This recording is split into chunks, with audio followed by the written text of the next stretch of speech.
Hello, planet Earth, and welcome to this week's Humans in the News.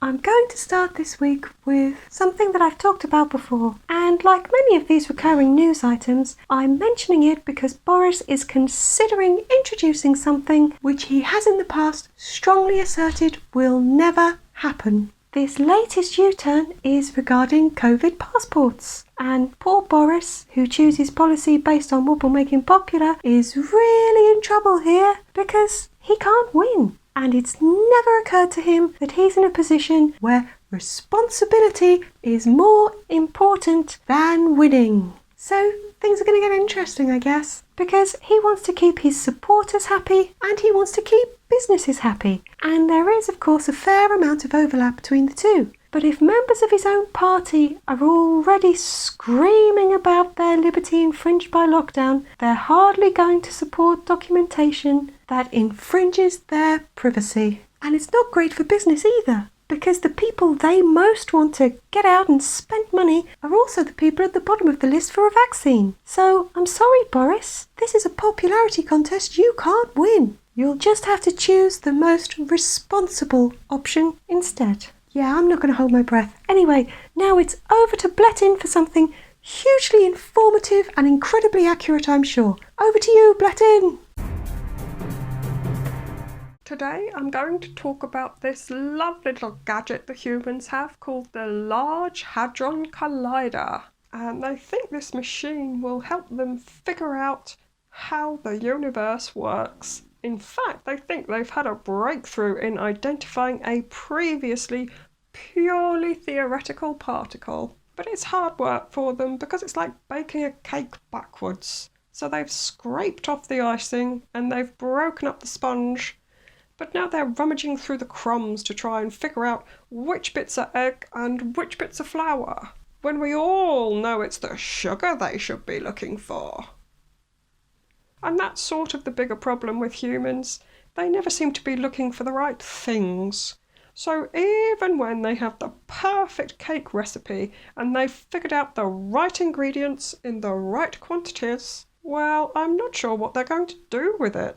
It feels like they should share the recipe with all humanity. But I get the feeling that ultimately it's like everything humans do. The cake will only be available for those that can afford it. Back to you, Zula. Thanks, Blettin. I'm not sure that's entirely accurate, but my hopes weren't high to begin with. And now a message from our sponsor. Are you ready for the sun? Ready to take a break? Ready for a holiday?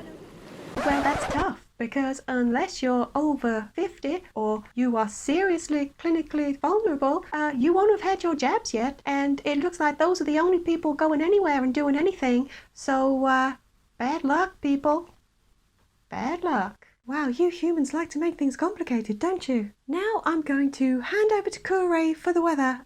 We're still calling it that? Okay, take it away, Kure.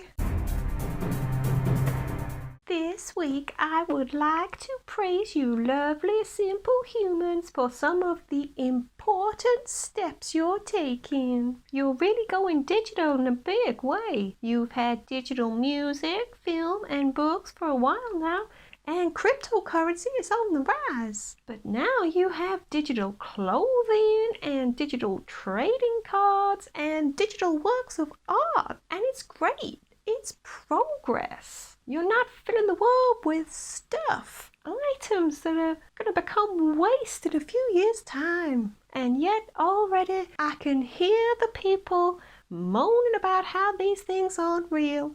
And oh my goodness, where do I start? So all you humans worried about what's real, just stop. Take a look at me. Okay, are you looking? Listen to me. Listen really closely to all the things I say. Now tell me you're worried about what's real and what isn't. As this pink space cat straightens her hair, having made her point so well, and hand the conversation back to the bright green space monkey host of the show. Back to you, Zula. Thanks, Kure.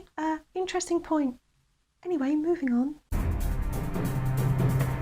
This week's special mention goes to the common cold. Right now, you would think that's the last thing you need to hear about, but new research suggests that as powerful and frightening as COVID seems, it's no match for the common cold. If you have a cold, it will fight off COVID, because the common cold is like Donald Trump. It's pretty unpleasant. It's something you endure.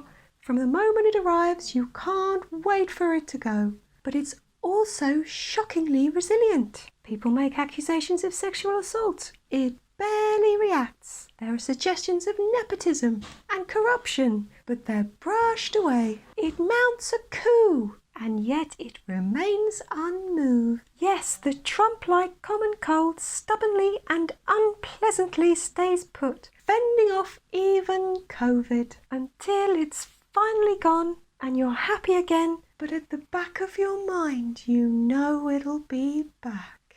And that's one of the nicest things you will ever hear me say about Donald Trump. So join me next week when I'll probably be much more nasty. Join me next week for more Humans in the News.